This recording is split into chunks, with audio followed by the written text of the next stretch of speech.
estos alimentos, dobles alimentos que hemos recibido, pero que el sol, consciente e inconscientemente, también nos ha alimentado. Volvemos otra vez a este mundo maravilloso. Efectivamente, falta de práctica se me olvida. Decía que volvemos estar otra vez a este mundo de los niños, del que no nos hemos alejado, porque hemos tenido la suerte de disfrutar con ellos ahí en la comida, en el campo y hasta ahora. Y eso en un momento como este es muy, muy hermoso. Los niños no solamente estorban, sino que hacen falta en cada momento. Ojalá esto los adultos lo aprendiéramos. Los que estorbamos con frecuencia somos los adultos. Los niños está bien que estén en cualquier lugar. Si los adultos sabemos verdaderamente comportarnos con principios, con realidad delante de ellos. Bien, habíamos hablado de que esta etapa, la más larga del niño, que decíamos del nacimiento a los 7 años, se divide en 2 etapas porque es mucho lo que el niño tiene que aprender entre una etapa y otra, y verdaderamente hay mucha diferencia entre un niño cuando llega a los 3 años hasta que cumple 7. Y siempre estas diferencias, os dais cuenta, no lo recordamos, obedecen a una crisis. Hemos hablado antes de la crisis de los 3 años, ¿no? Esto da la entrada a lo que llamamos la segunda infancia, de los 3 a los 7 años. ¿Qué ha cambiado aquí? Pues ha cambiado mucho. Decíamos que el niño ha estado 9 meses en el vientre de la madre, 3 en el entorno totalmente familiar, y ahora va a empezar una nueva etapa. El niño va a comenzar a relacionarse con los demás a través de la guardería infantil y de la escuela. ¿Os dais cuenta esto dentro de esta primera etapa? ¿Os dais cuenta estos 3 momentos tan importantes, ¿no? Del niño. Es verdaderamente maravilloso conocer cómo funciona todo este mundo de los niños y saber verdaderamente educarles de acuerdo con lo que él indica. De todas formas, Julio, eso lo alteramos últimamente un poco, ¿no? Porque llevamos a los niños a la guardería con 1 año. Bueno, está totalmente, no un poco, totalmente. Claro, yo estoy aquí hablando desde el punto de vista de lo que debe ser. Lo que es, ¿qué decir de lo que es? Pues claro, ¿qué autoridad puedo tener yo para decir a una madre que decide llevar a su niño cuando tiene 8 meses porque tiene que trabajar y tal? Yo ahí no puedo entrar, no puede entrar nadie, tiene que ser ella, su conciencia, sus circunstancias particulares, la que lo decide. Lo que sí puede y debe decir un educador es que las leyes que existen están ahí, y que el no conocer las leyes no significa que no funcionen. Si uno se tira al agua no sabiendo que si no sabe nadar se ahoga, porque no lo sepas no vas a dejar de ahogarte. Las leyes funcionan, son así son. Iba a decir de duras, no, son leyes. Entonces, si un bebé a los 3 o 4 meses, cuando la madre ha terminado ese permiso que le da nuestra sociedad, un permiso cortísimo, ridículo, penoso, tiene que llevar a su niño a la guardería, por lo menos tiene que asumir y saber que va a repercutir negativamente en ese niño. Claro, todo va a depender después, porque estas cosas que se dicen no se pueden tomar al pie de la letra. Nada en la vida hay que tomar al pie, hay que saber interpretar. Porque claro, si esa mamá, todo el tiempo que esté con su niño, sabe ser verdaderamente una madre, pues no será tan grave como si solo le falta esas horas en que tiene que ir el niño a la guardería. ¿Os dais cuenta? De todas maneras, en el mejor de los casos, con la mamá o el papá que sabe verdaderamente cómo tiene que educar a su niño, si en esta edad, antes de los 2 años y medio, 3, va a pasar el niño tantas horas en una guardería, pues va a tener unos efectos. Y luego, claro, depende cómo sea la guardería. Todos esos matices hay que tenerlos en cuenta a la hora de evaluar las posibles consecuencias. Pero digamos que en principio nos dice la pedagogía más avanzada, todo lo que es la planificación educativa te dice que el niño, una vez que ha salido del vientre de la madre, tiene que estar con ella, a su alrededor de 3 años.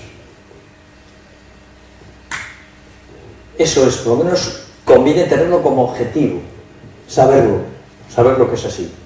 Y después ya sería el momento, evidentemente, en que el niño ya da un paso y necesita, a los 3 años, cambiar.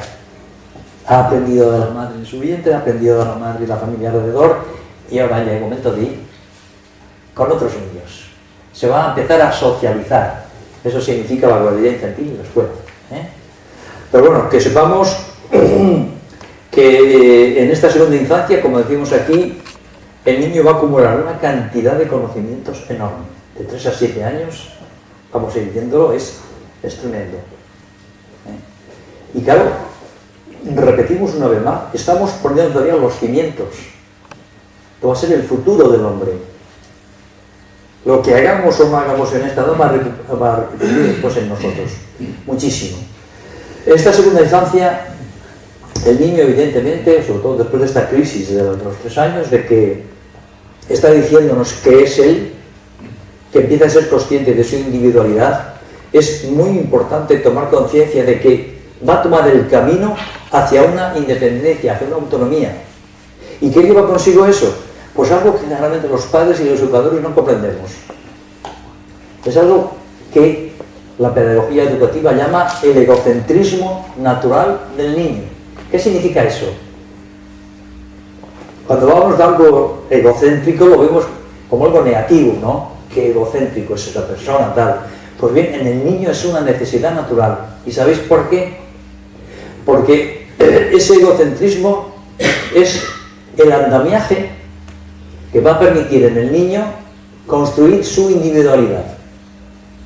Si el niño en esa etapa no es algo egocéntrico, es decir, se concentra egocéntrico, me centro en yo, es que soy yo, que ya he tomado conciencia de que no soy una cosa indiferenciada en el mundo, no, yo soy yo, mi individualidad. Entonces eso lleva consigo durante una etapa, por eso lo llamamos andamiaje, en que es necesario, hay que entender ese egoísmo del niño, todo lo quiere para él está aprendiendo, entonces va a aprender a contactar con el mundo a través de él mismo. Repito que por eso se llama el andamiaje. ¿Qué hay que hacer el andamiaje con un andamiaje cuando el edificio se ha construido? ¿Qué se debe hacer? ¿Dejarlo ahí? Bien, pues volvamos un poco a lo que hemos dicho. ¿Qué significa el egocentrismo y el egoísmo de los adultos? Que no ha quitado el andamiaje. Imagínate una casa que tenga 20 años y tenga el andamiaje puesto ahí. Y dices, pero aquí, ¿qué ha pasado? Eso es lo que ocurre con el egoísmo de los mayores. La verdadera educación tiene que comprender que esta etapa es egocéntrica para construir, efectivamente, textualmente se llama el andamiaje para construir su yo. Esta mañana decíamos la semejanza que tiene la construcción del ser natural, en esas etapas de cimientos, paredes, tal, hacíamos referencia al edificio, ¿no? Pues luego otra vez hacer esta referencia, este simbolismo con el andamiaje. ¿Qué tiene que hacer un niño a medida que va creciendo, a medida que va construyendo su yo? ¿Qué tendrá que ir haciendo en la adolescencia y sobre todo en la juventud? Desprenderse de ese andamiaje. Y claro, ¿cuándo se tiene que desprender? Cuando el edificio se construye. ¿Y ese edificio qué es? El yo que decíamos esta mañana. Mi verdadero yo. Que es, lejos de ser egoísta, es todo lo contrario. Como ese yo se siente unido a los demás, es solidario, está unido totalmente, ese yo ya no puede ser egoísta. Yo quito el andamiaje. Pero los adultos, como no hemos construido ese yo, ese verdadero yo interior, que es todo lo contrario del egoísmo, seguimos con el andamiaje sin ser conscientes. Porque evidentemente el egoísmo, tenemos que ser lo suficientemente humildes, todos lo tenemos, en la medida que no hemos llegado verdaderamente a desarrollar ese verdadero yo interior, unos más que otros evidentemente. Y hay los apegos y los vínculos que tenemos que no soltamos, ¿no? Claro. Pero el resto de palma, el andamiaje que no se Sí, es el andamiaje, todo eso es el andamiaje. La inseguridad, los miedos, la consecuencia de aquel principio educativo. La sangre, la letra, con sangre entra, que hace seres humanos inseguros, miedosos, egoístas, claro, porque es evidente. Así que este egocentrismo entonces es muy importante. Un niño de esta edad no decir que es que egoísta eres, eso no se puede pronunciar, que no tenemos ni idea, que es que necesita serlo, es que tiene que serlo, y si no lo es, puede ser que el niño tenga un problema, porque si no afianza su yo y se deja que todos se lo coman, cosa que, vamos, salvo una enfermedad o algo especial, no existe eso en el niño, porque la fuerza del yo es algo que viene de arriba, y a pesar de todo, tú quieres ser, eso es lo normal. Entonces, es importante en este momento comprender qué significa en el niño ese egocentrismo natural que lo tiene, que todo lo quiere para él. ¿Y qué hacer en ese momento? Pues comprendes eso, pero dices, mira, esto, en el caso, por ejemplo, de que esté jugando un grupo de niños, ¿no?, con juguetes, mira, si tú no quieres dejar que tu amiguito juegue con él, pues muy bien, él en otro momento tendrá un juguete y tú también no vas a jugar con él. ¿Qué quieres? ¿Tener un juguete o tener muchos? ¿Qué quieres? Entonces, explicar, como siempre, no se puede ir nunca con violencias, no se puede ir con no hagas esto, explícaselo. ¿Por qué decides esto? ¿Por qué tienes que decirle que deje el juguete o lo que está, con lo que está jugando en ese momento, que se lo deje al otro amigo para jugar juntos? Porque va a salir ganando. Porque va a colaborar con el otro. Entonces, siempre hay que ir por delante en una explicación a la hora de intentar corregir algún defecto del niño. Pero en este caso concreto, de ese aspecto egocéntrico, egoísta que manifiesta el niño a esta edad, sin olvidar de que es bueno. Los padres que hayan recibido la educación adecuada tendrán que ver que en la medida que el niño crece, tiene que ir limitando ese egoísmo si sigue manifestándose cada vez más, cada vez más, cada vez más. ¿Qué es lo que hace si esa educación no es verdaderamente ajustada? El niño se va a creer que es el centro del mundo y todo lo va a querer para él. Y eso tiene que ir poco a poco desprendiéndose. Tiene 5 años, tiene 7, tiene 8, tiene 10. Hay que ayudarle a desprenderse de las cosas. Porque va a encontrar la seguridad de que se afianza en su yo, en su verdadero yo, y que va a compartir, que ese yo se comparte con los demás, y cuando compartes, entonces tienes cada vez más, efectivamente. Bien, y así llegamos a lo que llamamos la guardería infantil. Decimos de la guardería infantil que no debe sustituir a la familia. Ya hemos hablado hace un momento de ello, ¿no? Así se toma muchas veces, ¿no?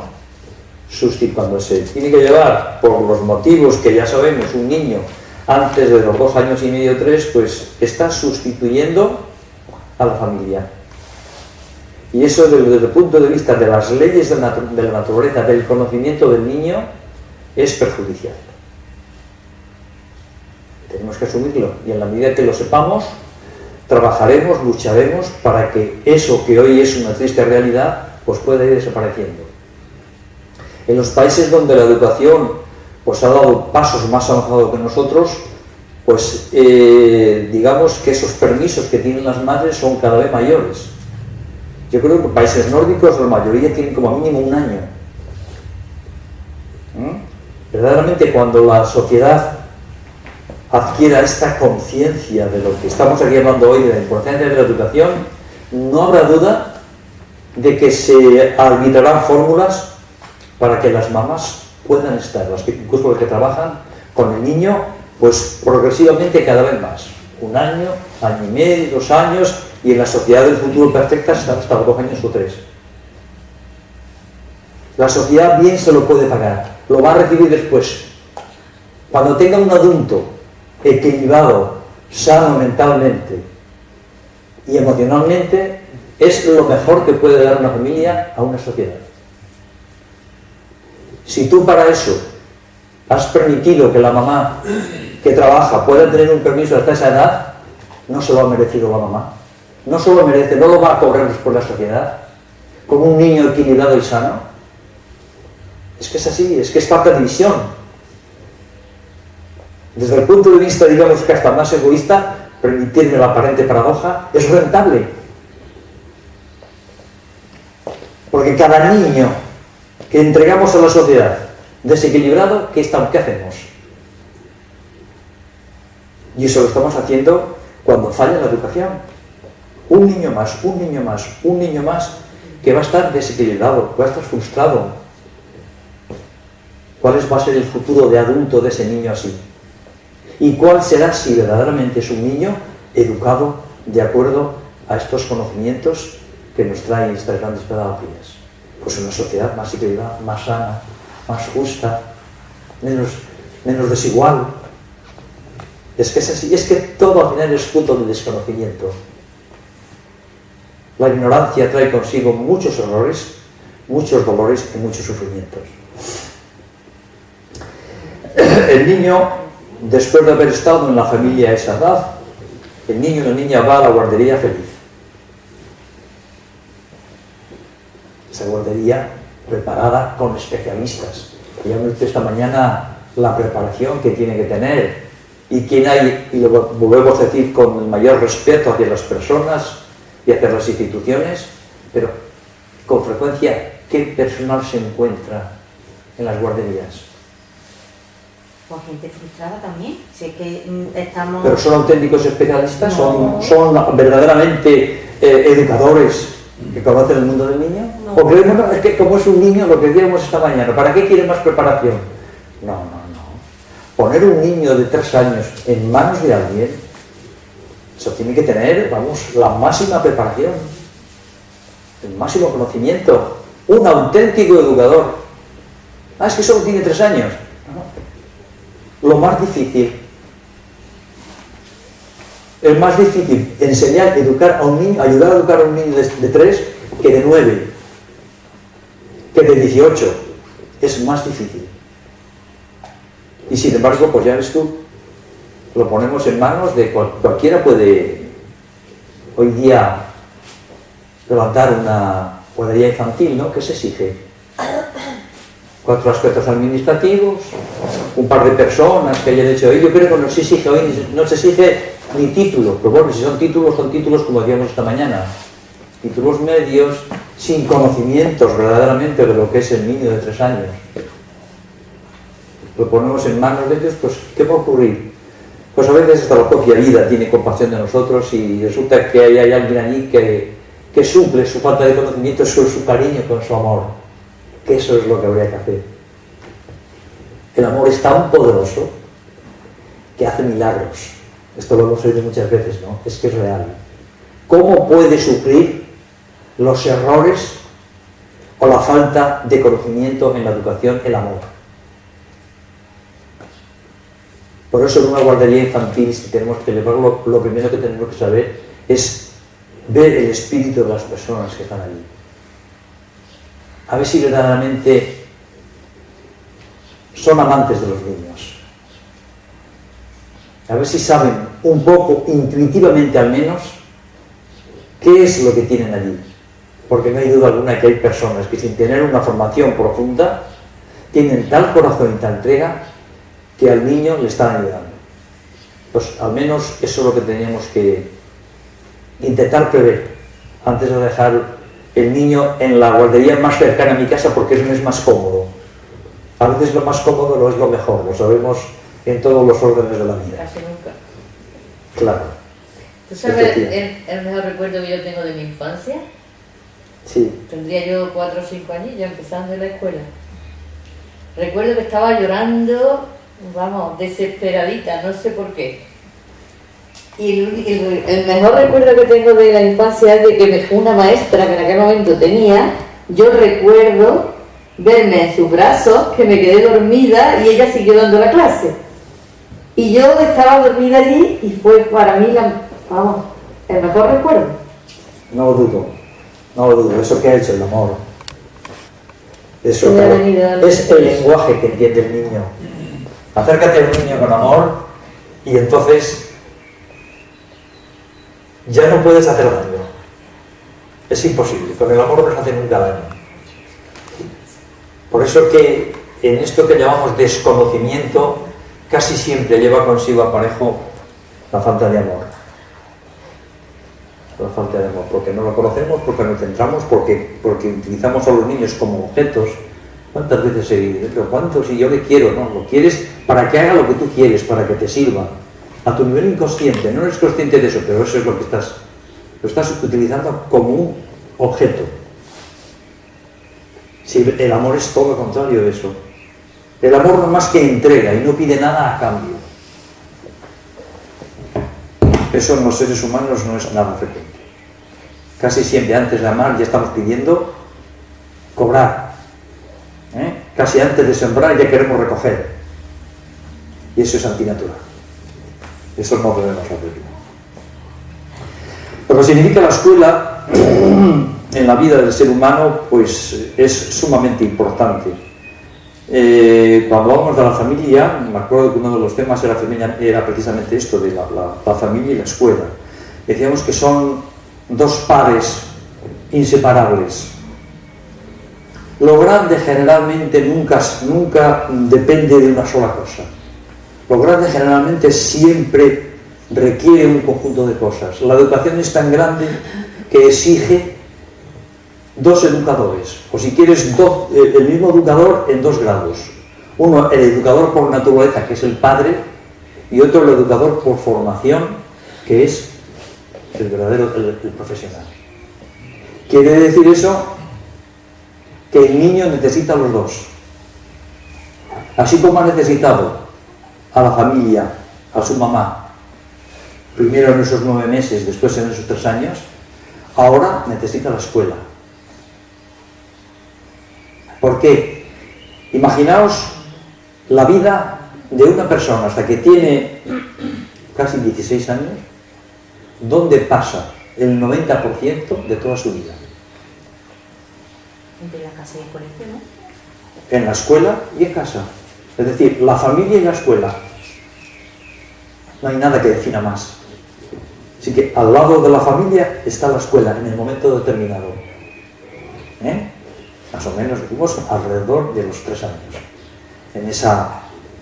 Otra cosa es lo que se vaya a enseñar, lo que queremos que aprenda el niño en la guardería infantil. En este mundo occidental nuestro, donde todavía prima lo que llamamos la enseñanza convencional, ¿qué es lo que pretendemos? Que nada más que vaya a la escuela infantil, enseguida ya venga y te diga la maestra, o te diga el niño, mamá, ya conozco las letras, ya empiezo a sumar, ya conozco los números. No es el momento ese, no interesa todavía. ¿Qué tiene que hacer el niño todavía? Jugar. Cantar. Esa es la guardería ideal. No, pues mira, en esta guardería el niño tiene 4 años, es que ya saben leer. Ya, pero es que a mí no quiero eso para mi hijo. Tiene toda la vida por delante. Y además no está todavía. Su organismo, todo su ser anímico, todavía no está predispuesto para lo que llamamos la madurez escolar, que se produce alrededor de los 6-7 años. Entonces, esta etapa casi es mejor llamarla, la escuela en sentido amplio, pero más bien es eso, la guardería infantil o la educación infantil si quieres. El niño tiene que seguir jugando, cantando y en contacto con la naturaleza. Más adelante vamos a hablar de algo que cada vez se está extendiendo más en este mundo occidental, lo que se llaman las bosque-escuelas. Habéis oído hablar de ellas, ¿no? Sí, bosques, cada vez más escuelas en el campo, como esto. ¿Tú te imaginas de estar esto aquí y estar en el medio de la ciudad, en el asfalto? Y los niños salen y ¿dónde van? Bueno, tiene a veces en algún sitio una pequeña placita, pero de la plaza más bonita de una ciudad a esto, hay un abismo. Educar a un niño aquí es muchísimo más fácil. En la ciudad es más complicado, más difícil. Va a ser difícil poder educar en la ciudad. ¿Por qué? Porque está fuera de la naturaleza. Y si estamos separados de la gran maestra de la vida, pues no vamos a poder aprender aquello que ella nos enseña. Así que la escuela verdaderamente en esta segunda infancia va a comenzar a tener una importancia enorme. Se dice que la familia es la primera cuna de la verdad. Es allí donde se ponen los cimientos de la educación.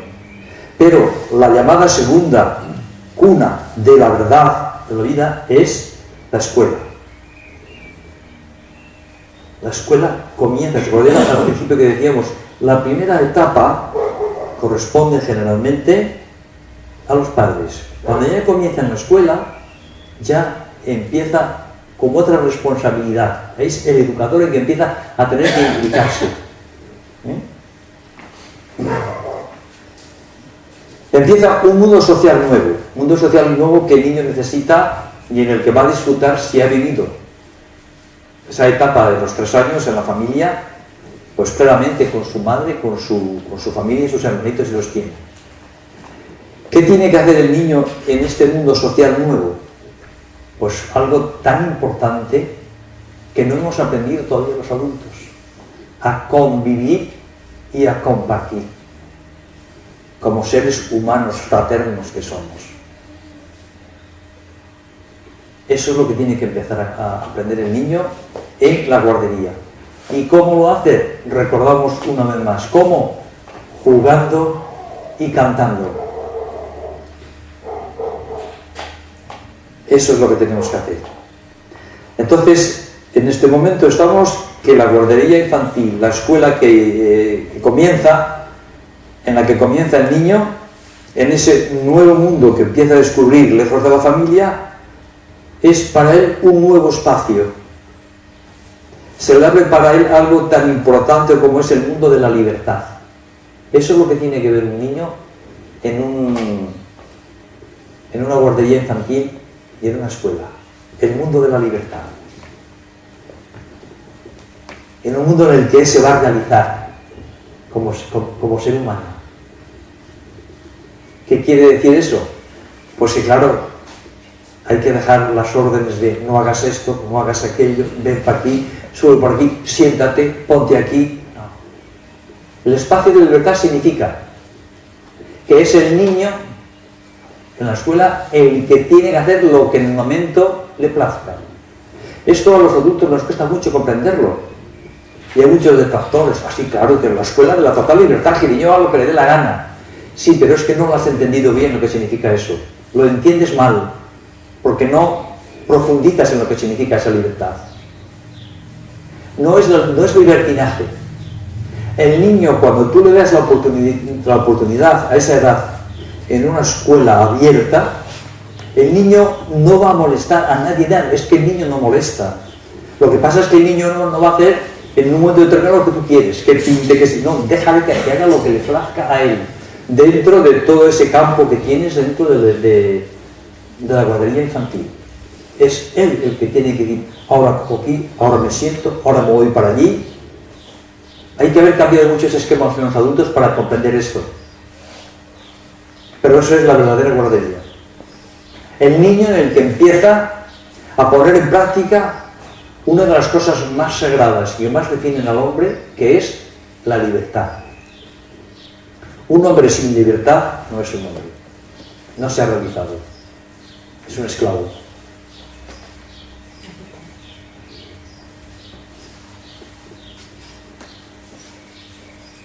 Entonces el niño no puede recibir órdenes. Déjale que juegue a lo que quiera. Que se levante, que suba, que baje. Yo cuando llevo a veces alguna tarea de hora y pico y tal en la Cruz Roja, allí en León, donde tengo una escuela de padres, a mí me encanta que vayan los niños.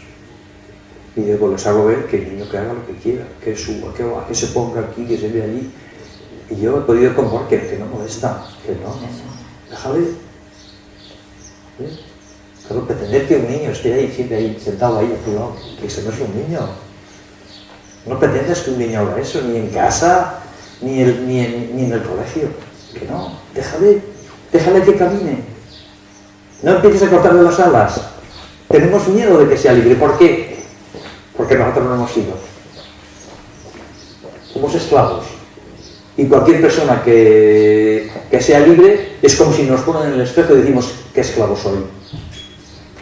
Son reacciones normales en el ser humano, que no es libre.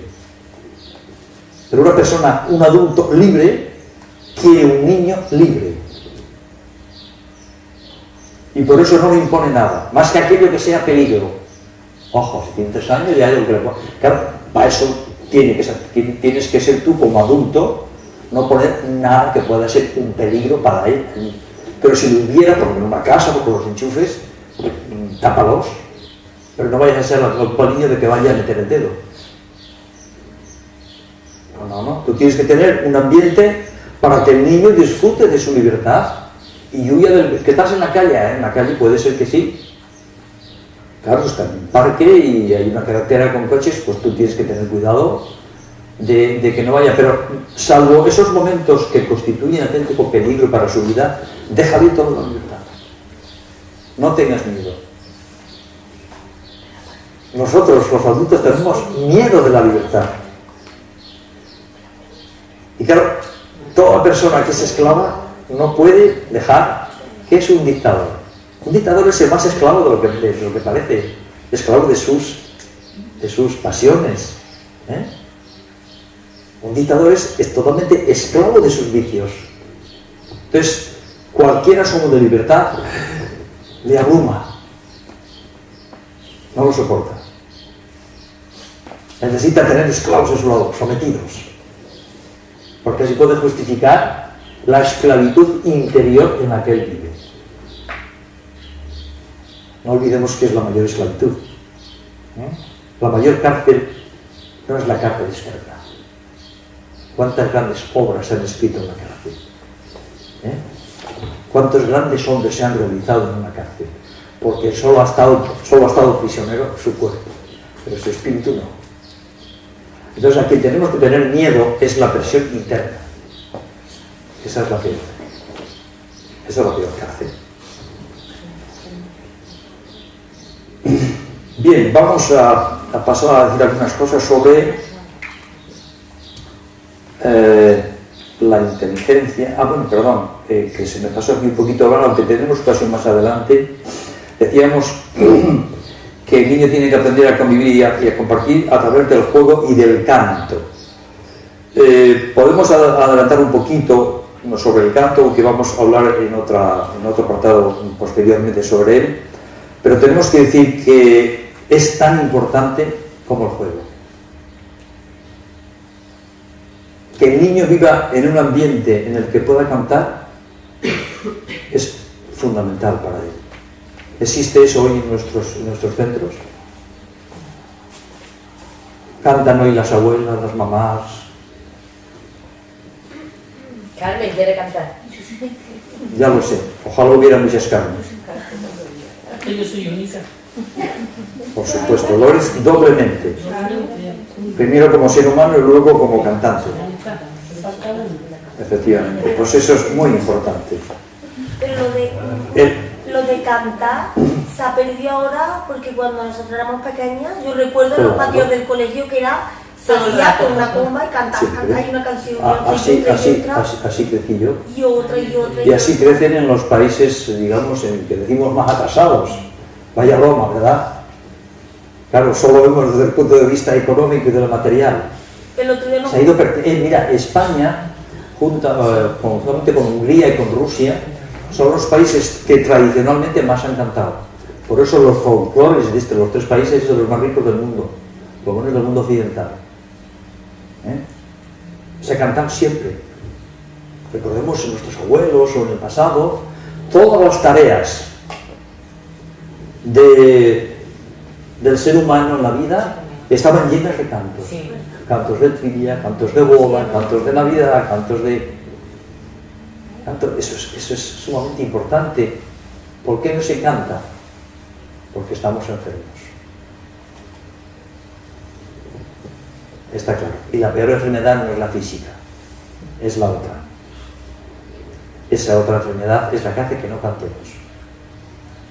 Que se está triste por dentro, ¿no? Hombre, clarísimo.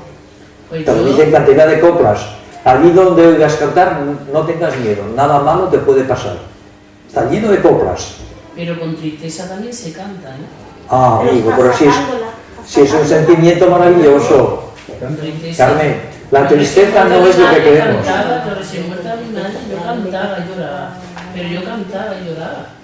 Es que, mira, la tristeza no sabemos comprenderla. La tristeza no es pena, la tristeza no es angustia. No, que va.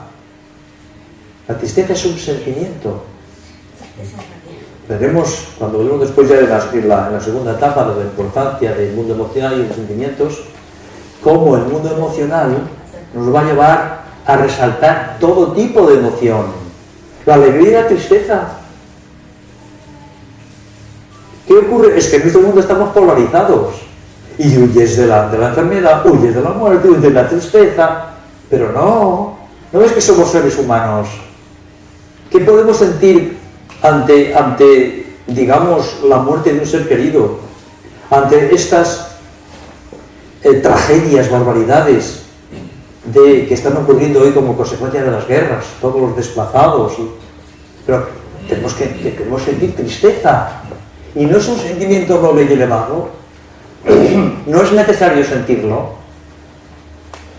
¿Es negativo? En absoluto. Entonces no tenemos que pensar. Hay cantos preciosos, cantos de todo tipo, de todos los estados emocionales del hombre. Todos los estados emocionales son naturales y hay que verlos así en el ser humano, porque se complementan.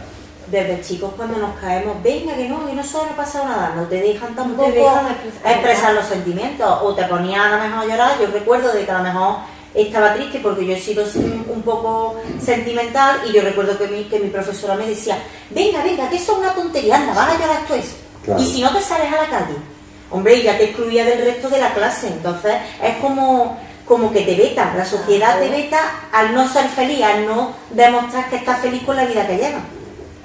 Claro.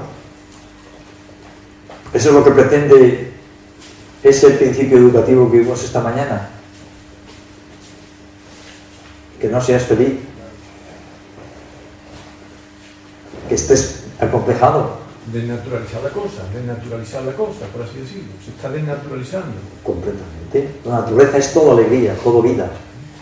Mira un niño, mira un animalito, mira el sol, mira el campo. Es todo alegría, todo vida. Y si en algún momento hay un poco de tristeza, bueno, no sé hasta qué punto podemos llamarlo. Pero vamos, que todos los estados emocionales tienen algo que enseñarnos. Y no hay que tener miedo a nada de ellos, como no hay que tener miedo ni a la muerte ni a la enfermedad. Pero todo eso son visiones erróneas de la humanidad. Ni la tristeza, ni siquiera el mal, que, ojo, cuesta muchísimo entender la necesidad del mal, la presencia del mal para que exista el bien. Quizás es una de las cosas que al ser humano, pero los sabios, que si se llaman sabios es porque lo han demostrado que saben más que nosotros, te lo dicen. Forma parte de esta naturaleza, que no es fruto de la ignorancia, sino de la gran sabiduría, del gran creador, de la inteligencia creadora infinita. Es todo sabiduría. Se ha hecho este mundo en el que está el bien y el mal. Tú, hombre, que te ha hecho a su imagen y semejanza, utiliza tu inteligencia, utiliza tu ser, todo tu ser, para intentar comprender eso. Y en la medida que lo intentes, vas a conseguirlo. Y entonces vas a tener una visión muy distinta de todo lo que ocurre a tu alrededor. Y resulta que muchas penas no son tantas penas, no son tanto como tú crees que son penas. Y resulta que aquellas desgracias han sido necesarias para que posteriormente tú hayas madurado y hayas aprendido y no cometas los errores que cometiste. Todo eso nos lo enseña precisamente la dualidad, la existencia de todos esos estados emocionales, del bien y del mal. Y un niño a esa edad lo aprende maravillosamente. No me acuerdo con quién hablaba hace unos ratos, a través de los cuentos. En los cuentos está perfectamente siempre la dualidad. Está el príncipe y la princesa, está el lobo, claro, está todo Todo lo contrario. ¿Y no le gusta a los niños disfrazarse de esto y de lo contrario? ¿Qué significa eso? Que en su vida están viviendo la dualidad de una manera natural. Y nosotros lo prohibimos. No. Es fundamental aprender eso. Enseñar a un niño que si quiere tener éxito, eso que todo el mundo persigue y que solo quiere vivir en él, tiene que saber qué es el fracaso. Eso es fundamental. Y en el niño, si el adulto lo ha aprendido, no te va a costar nada entenderlo. El niño lo entiende de maravilla y se lo explicas de esa manera natural. La dualidad. Y entonces, pues sabrá que evidentemente, si quiere un día triunfar en sus cosas, tiene que aprender a cometer errores.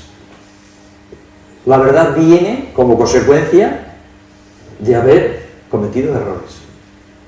Si no, no vas a saber qué es la verdad. Eso de niño, de verdad, es algo que está fuera de la educación convencional. No se cita nunca. Ni la palabra dualidad, que no sabe lo que es eso. O la polaridad, que estamos hechos de eso. Que todo lo que nos rodea es dual. Eso en el niño hay que enseñárselo.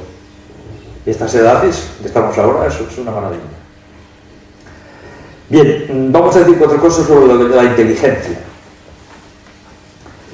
¿Qué entendemos por un niño inteligente? Cuando decimos mi niño es muy inteligente. Que sacan buenas notas. Sobresale. 10, qué bien, y el papá está más contento. ¿Eso es inteligente? No, eso no es la inteligencia. Eso es una parte de nuestra mente, o si quieres, de la inteligencia. Por la inteligencia es esto. Desde Howard Gardner, suena ese nombre, ¿verdad? El de las inteligencias múltiples, que vemos ahí, resulta que no hay una inteligencia. Él ya habla de 9, que las vamos a ver enseguida. Me parece que efectivamente, bueno, ahora enseguida vamos allá. Así que cuidado, cuando decimos que el niño es inteligente, es una inteligencia, una de esas que veis aquí, la que tenemos arriba a la izquierda o la que estamos abajo, una de esas. Es las únicas que estamos desarrollando.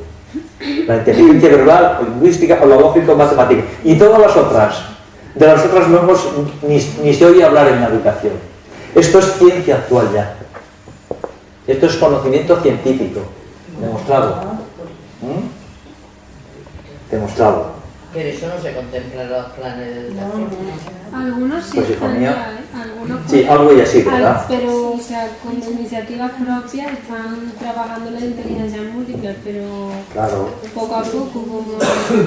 Pero ahora parece que como has escuchado más, pues está poniéndose un poco de moda. Lo que no sé si se está trabajando realmente como... Eso se empieza a oír. Hasta que eso se materialice, claro, tiene que acabar, tiene que cambiar el concepto este de la educación. Pero Estamos la hablando inteligencia aquí. espiritual no... O en ningún... eso ya, esa palabra nos asusta, qué pena. Que tenemos, es curioso, ¿verdad? Qué paradójico. Tenemos miedo a lo que esencialmente somos. ¿Qué ha ocurrido al ser humano? ¿Qué somos esencialmente? Espíritus. Seres espirituales que venimos a tener una experiencia total. Y para ello tomas un cuerpo. Tienes que bajar a la materia, porque si no, no aprendes. Por eso este estado del hombre es un estado privilegiado dentro de todas las criaturas del universo. Porque tienes conciencia, que aprendes, eso es tremendo.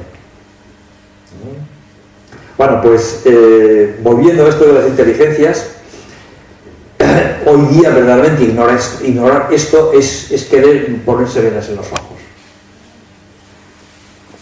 Desde que Daniel Goleman, un gran psicólogo norteamericano, escribiera la inteligencia emocional ya hace muchos años, ya empezó a tomar conciencia de que no solamente existía la inteligencia racional, de que había una inteligencia de la que no se hablaba, es más, que se escondía, que es la inteligencia emocional. La importancia de todo el mundo emocional. Entonces que las emociones, hay una inteligencia emocional. Claro que es una inteligencia. Es que creíamos que inteligencia era sinónimo de inteligencia racional. No, que va. Eso es desconocimiento. Eso es desconocimiento. Mira las inteligencias de lo que nos habla este gran neurocientífico. La verbal, valerse del uso de la lengua para expresar ideas, tal. Bueno, es el que hoy día valoramos. La lógico-matemática, el razonamiento, el pensamiento lógico. ¿Es necesario? Sí, pero es que hay mucho más. Hay una que llamamos visual, crear e interpretar imágenes, pensamiento en 3 dimensiones, el mundo del pensamiento. Corporal, que siente y se expresa de forma... esa que siente el niño cuando viene a expresarse corporalmente. No le dejamos desarrollar esta inteligencia corporal. Que en el niño es tan importante. Porque hay niño que cuando le vemos no camina como nosotros. ¿Cómo camina el niño? ¿Qué es eso? Se está desarrollando su inteligencia corporal. Nosotros nos han ganado y no somos capaces de andar así. Yo no sé si los adultos, no lo sé porque no lo hemos visto, pero probablemente unos adultos no tarados igual nos parecíamos andando un poco a los niños. Nos vendría un poco bien, ¿no? Claro, nos tomarían un poco como locos. Claro, que es lo que hacemos a veces con los niños, esos locos pequeños. Otra manera de definir a los niños de una manera despectiva. Adultos bajitos o esos locos pequeñitos. Bendita locura. Esta inteligencia es fundamental. Es uno de los traumas que padecemos los mayores. No sabemos mover, tenemos miedo al movimiento, porque no lo hemos practicado. Qué importante es bailar, moverse, todo eso es expresarse. Esa inteligencia es fundamental. Vamos de arriba abajo, por la derecha. Musical o rítmica, bueno, ya hemos dicho, pasar por este mundo sin conocer el maravilloso mundo de los sonidos, que es lo más parecido a lo divino, es pasar careciendo de una de las cosas más maravillosas que la creación ha puesto en manos del ser humano. Por eso la música es de las manifestaciones más sublimes que hay en nuestro querido planeta. La inteligencia musical, la del ritmo. El ritmo es la esencia de la música, está en la base. Desarrollar esta inteligencia es fundamental. Es otra inteligencia, sumamente importante. La interpersonal. ¿Qué significa eso? Mi yo interior. Está desarrollado, pero si no sabemos a veces que existe. Dile a alguien que si conoce su yo interior, verás cómo te responde. Si no conozco ni el exterior, voy a conocer. ¿Te das cuenta? Pero esto ya no es igual decirlo ahora que decirlo hace 50 o 100 años. Porque ahora alguien que te diga eso dices, oye, tú sigues un poco la vida, tanto que hablamos de que la ciencia se ha convertido en el Dios, pues bendito Dios. Yo estoy convencido que la ciencia, en este sentido, verdaderamente reconociendo la ciencia hasta el último momento, es una de las manifestaciones más maravillosas de la creación. Sin duda alguna, ha traído más bienestar, más alegría y más evolución, la ciencia, a nuestro mundo, que las religiones tal y como las conocemos hoy. No me invento la frase, no me atrevería a decirlo si no fuera que lo piensan así muchos grandes seres humanos, científicos, filósofos, psicólogos, sin duda alguna. Esto no lo ha traído la ciencia, lo sabe. Sabe eso, sabe. La ciencia sabe que existe ese yo interior. La ciencia actual lo sabe. La ciencia cuántica, desde Einstein y todos los grandes, esto lo saben que existe ese yo interior. La intrapersonal con las demás personas, el mundo de los sentimientos.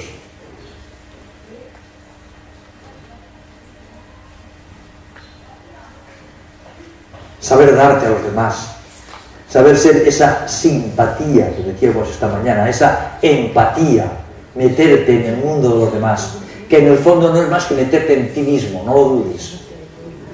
Porque ¿quién eres tú? Yo. ¿Qué diferencia hay entre el yo y el tú? Ninguna. No hay ninguna.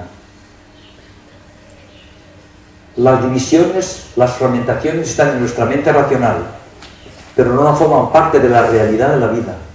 Te lo dicen los científicos hoy día. La realidad de la vida, de la naturaleza, lo que es la esencia de la vida es la unidad.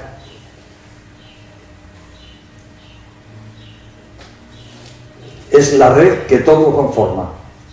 Todo, absolutamente todo está unido. Solo está separado en nuestras mentes que por educación son conciencias separadas. La naturalista, evidentemente, tenemos esa inteligencia, tenemos desarrollada esa inteligencia de que la naturaleza es nuestra madre. No, es algo ahí secundario, algo marginario, algo de que se estudia, pero estoy tan lejos de ella. La ciudad, hemos construido sin querer un muro entre la naturaleza y las ciudades actuales, por lo menos las ciudades tal y como aquí las concebimos. Hay lugares en países donde, por ejemplo, te vas a Suiza, es lo que como Berna, vas ahí, en el fondo ves más jardines que casas. Pero en nuestro mundo, en este mundo occidental generalmente, y sobre todo en nuestro país, tenemos ciudades verdaderamente que no son más que bloques de separación con la naturaleza. Bien, aquí habla de estas 8 inteligencias, pero el mismo Howard Gardner ya habla de la inteligencia espiritual superior, la inteligencia superior. Bien, todo esto es lo que tiene que comprender una educación integral y holística en el sentido auténtico de la palabra. No solamente la inteligencia racional, que es la única que nos ha interesado hasta ahora, que es prácticamente la única que todavía persigue la educación convencional en nuestras escuelas primarias, secundarias y en la universidad.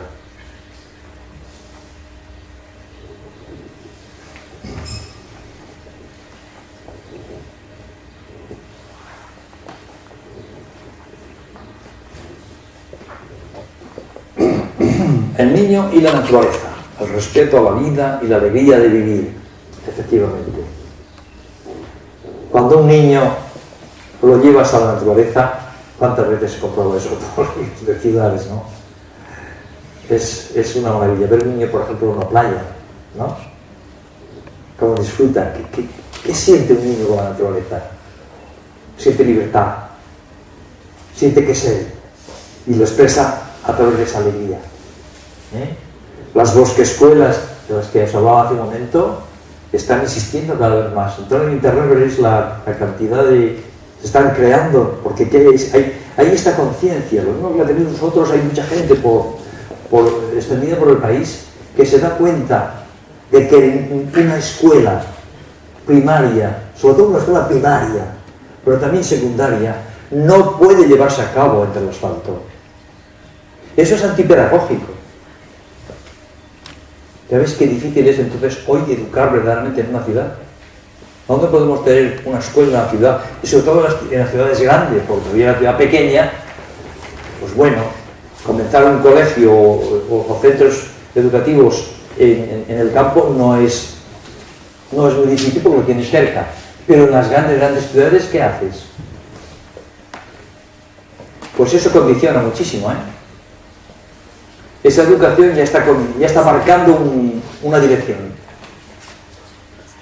Porque si la educación no se lleva a cabo en medio de la naturaleza, todas las escuelas Waldorf funcionan de esa manera, todas.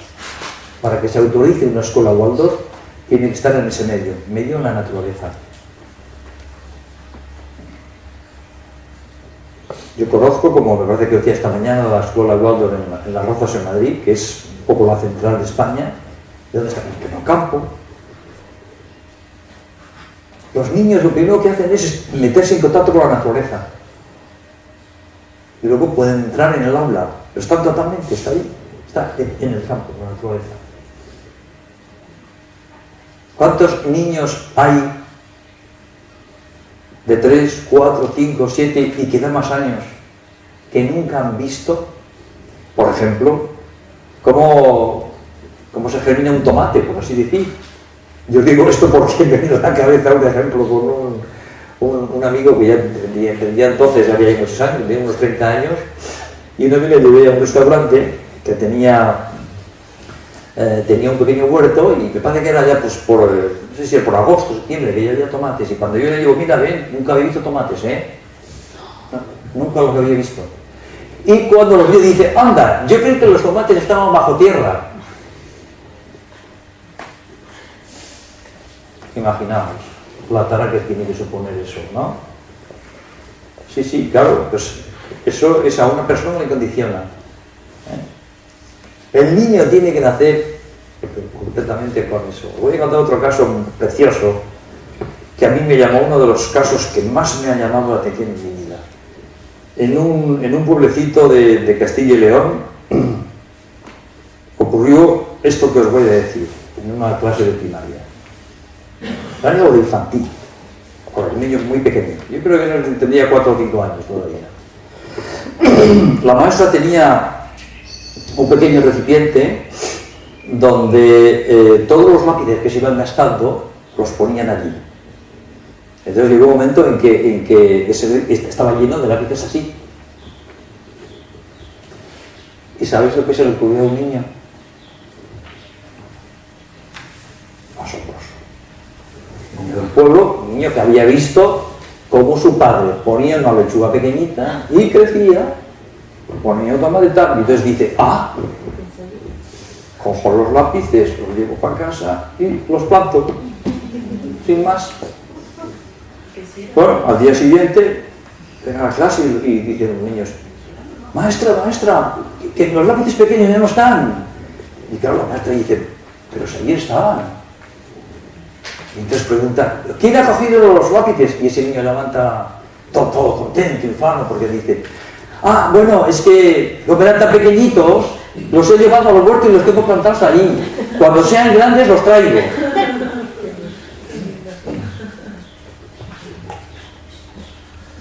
¿Qué representa esto? Vaya imaginación. Vaya contacto con la naturaleza. Es algo maravilloso. A mí me dejó impresionado. Esto fue real. Qué maravillosa inocencia. Qué fe en las cosas.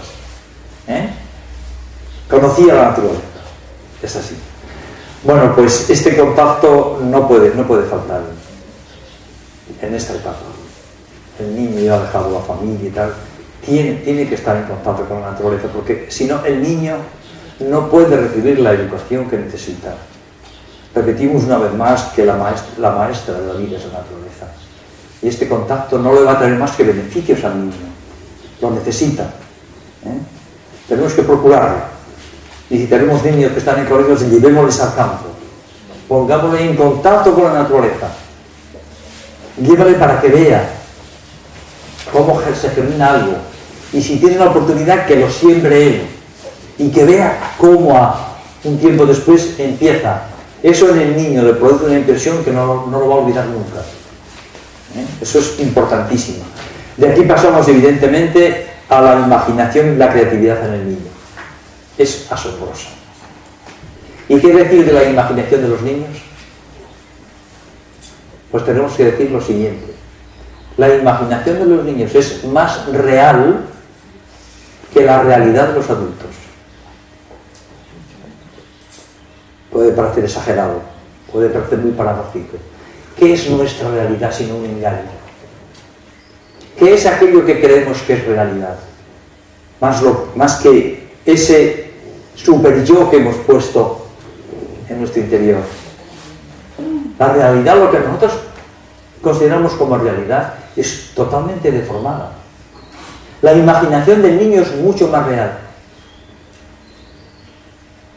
Porque lo simbólico, lo arquetípico, lo superior, es más real que lo inferior. Eso es así. Eso te lo dicen los grandes maestros de sabiduría. Lo que el ser humano considera hoy esta realidad, la realidad de la materia, esto es menos real que la realidad del espíritu. Estas cosas, cuando tenemos una educación tan condicionada, cuesta muchísimo liberarse, aunque sea un poco de este conocimiento. Nos parece que son palabras, parece que es vacío, pero tenemos que reconocer que es consecuencia de una educación errónea que hemos recibido y de la que no hemos podido todavía desprendernos. Pero vuelvo a decir, lo dicen los grandes científicos. David Bohm lo dice claramente, científico de una categoría indiscutible. Es más real la vida del espíritu que la vida de la materia. Es así. Pues en esa realidad viven los niños. En la imaginación, los cuentos, junto al juego, una vez más junto al canto. Ese es el mundo de los niños. Y que nosotros a veces lo vemos como una cosa de niños, pero algo despectivo, ¿verdad? En cambio, si cambiamos la óptica de considerar que ese mundo de los niños son adultos bajitos y que son verdaderamente, es un mundo maravilloso, más real que el nuestro, cambiaremos nuestra visión hacia ellos y estaremos aprendiendo de los niños y de su mundo lo que no nos podíamos ni imaginar. Y que es precisamente lo que necesitamos. ¿Puede un adulto llegar a eso? Perfectamente. Perfectamente. El cambio siempre es posible mientras tengas vida, mientras tengas conciencia. Depende de ti. Ah, pero es que ya soy mayor. Depende de tu voluntad. Tienes un poder infinito, que es el poder más elevado del cosmos. Eres un ser pensante. Eso significa que tu poder es ilimitado en potencia. Puedes hacerlo realidad, depende de ti. Así que nunca es tarde. En cualquier edad se puede aprender. En cualquier edad se puede cambiar. En cualquier edad se puede empezar a disfrutar de la vida, de aquello que no has disfrutado porque te han tarado, porque no has desarrollado tu sensibilidad hacia las cosas y hacia la vida. Porque te han cortado las alas. Pues haz que vuelvan otra vez a crecer. ¿Se puede hacer? Sí. Tenemos un poder interior que lo puede todo. La fe mueve en montaña. ¿Qué significa eso? Hay que saber entenderlo. Son de esas cosas que interpretarlas no es tan fácil. Pero bueno, un poco ya con la misma palabra podemos percibirlo. Pero es una realidad. Eso es una realidad. Bien, pasamos ahora a hablar un poquito de algo sumamente importante en la educación, como es el sentido moral y religioso. El sentido moral y religioso.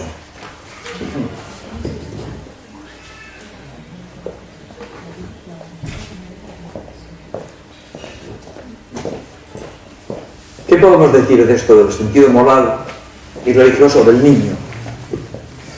Pues aquí las taras de los adultos se hacen sentir enseguida. Porque claro, ¿cuál es nuestra moralidad? ¿Qué representa para nosotros la moral? ¿Qué es lo moral?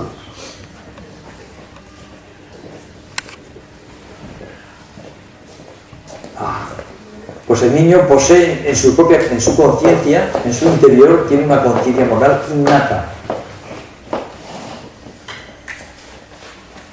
El niño, vuelvo a decir, el niño es bueno por naturaleza. ¿Necesita aprender qué es el mal? Sí. Y es una labor de la educación moral. Porque la verdadera educación moral necesita diferenciar el bien del mal. Tiene que saber qué es una cosa y otra. ¿Cómo podemos enseñar al niño qué es el mal? ¿Cómo podemos enseñar a un niño qué es el mal? ¿Cómo os parece que se lo podemos empezar a enseñar a un niño en esta segunda infancia? 4, 5, 6 años. cuentos? Los cuentos con el mundo de la dualidad, la noche, el día, el papá, la mamá, la luz, la oscuridad, la muerte, la vida, el éxito, el fracaso, lloro, me río, y dices, eso es la dualidad, es el bien y el mal. En el caso de lo que se llama los pares de opuestos psicológicos, como es el bien y el mal, digamos, la belleza, intentar, todo eso, hay que enseñar al niño que evidentemente no podemos decir que sea igual uno que otro. Así como la vida y la muerte, las dos son necesarias y tú vas a vivir las dos, la finalidad del mal es únicamente para que sepas valorar el bien.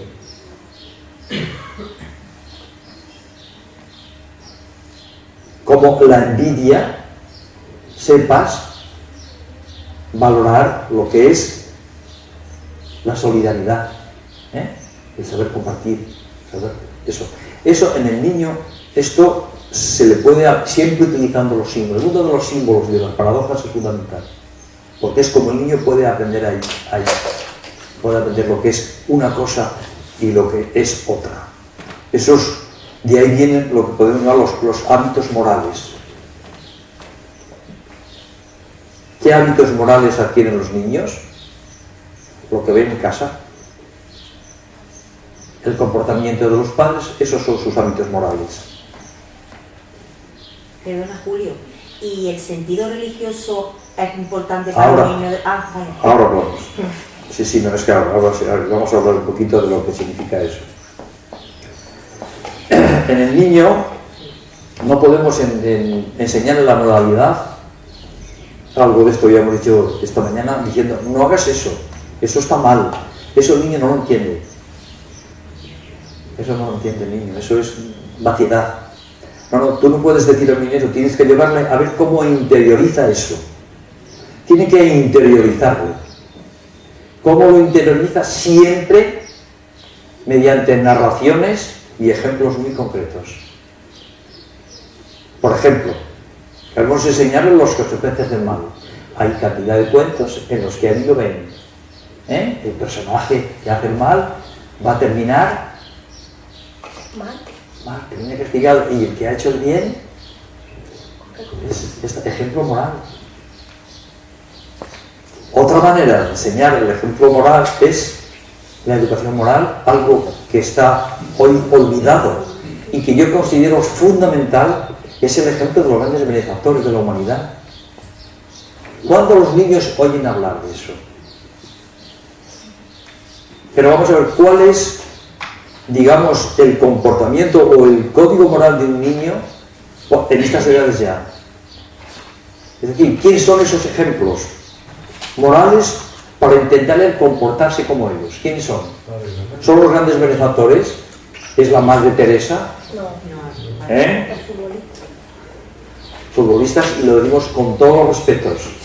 Futbolistas, famosos de televisión, los conocen casi todos. ¿Eso que es consecuencia de una educación errónea, tremendamente errónea? ¿Conocen a niños héroes? ¿Conocen quién era Malala? ¿Conocen quién era Igor Masih? Un niño, en el Terrible Games, un niño pakistaní, que con 8 años ya creó una ONG. Murió de un disparo. Pero cantidad de niños son el ejemplo para la educación moral en estos momentos. Se habla de ellos, ¿no? Los ignoran, no saben quiénes son.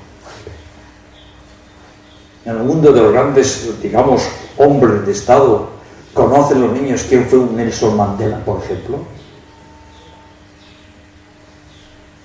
Que fue un hombre ejemplar en el mundo de la política. un hombre que fue invitado al odio cuando fue nombrado presidente, a que persiguiera a los blancos como los blancos habían perseguido a los negros, y dijo: no, yo no soy vuestro presidente para hacer de los blancos lo que ellos han hecho con nosotros, porque sería un mal precedente. He venido aquí para perdonar y olvidar, y para que seamos hermanos. Estos ejemplos que están llenos de historia de ellos de todo tipo, esto tiene que ser la educación moral de los niños. Es que tienen que estar presente. Y ahora voy con lo que decías del sentimiento religioso. El sentido religioso en esta edad se limita exclusivamente a una moral. Ese es, no tiene que haber otro. Dice Rudolf Steiner que el niño en esta edad, lo dice literalmente, dice, es homo religiosus. Pero claro, dice él entre comillas, religiosos de religare. ¿Qué significa religare? Que es una palabra latina, unir. ¿Qué es el hombre religioso en su sentido auténtico, etimológico? Es el hombre que se siente unido a todo lo que le rodea. Entonces, ¿qué quieres tú despertar en el niño lo que ya tiene despierto? Tú lo que vas a hacer es ponerle encima una confesión religiosa llena de prejuicios, como son todas las confesiones religiosas que tenemos en este mundo, todas sin excepción, unas más que otras, todas llenas de prejuicios, todas enfrentadas de una manera más o menos ladina a las demás. Esa no es la conciencia del niño. El niño es homo religiosus. ¿Qué quieres tú? ¿Qué religión quieres enseñar a esa edad? Enseñarle el buen comportamiento. Dale buen ejemplo. Esa es su formación religiosa. No puede haber otra. No debe haber otra. Porque al niño no lo respetas en su libertad y le vas a desviar. No le vas a formar religiosamente en el sentido etimológico de la palabra. Eso significa ser religioso. Claro, nosotros, vuelvo una vez y retrocedo un poco a lo que decía antes. ¿Cuál es la realidad nuestra? Ya toca, bien, 2 palabras. ¿Cuál es la realidad nuestra respecto a la religión? Es que creemos que una persona religiosa es aquella que se come todos los santos, que va todos los días a misa, que tal. Eso no tiene nada que ver con la religión auténtica. No tiene nada que ver. El hombre religioso es el que se siente unido a los demás. Eso significa religare. Es decir, el niño vive en ese sentimiento religioso. Vuelvo a repetir por tercera vez, por algo este gran hombre dice que el niño es un homo religiosus. ¿Qué quieres enseñarle tú? Aprender de él. Vive en la conciencia de unidad. Esa es la verdadera religión. Las religiones actuales, demos el nombre que le demos, ¿viven en esa conciencia? Pues si quieres tarar a tu niño en el sentido religioso, enséñale tu religión. Que él ya vive en la religión auténtica, porque es homo religiosus. Para él todo es una cosa. Ese es el verdadero hombre religioso. Bueno, con esto lo dejamos. Vamos a continuar después hablando de todos los aspectos vitales que es el sentido estético, ¿no? de la actividad artística. Así que venga, descansamos un poquito, porque ya nos lo dice la coordinadora. Nuestra querida Vamos a danzar.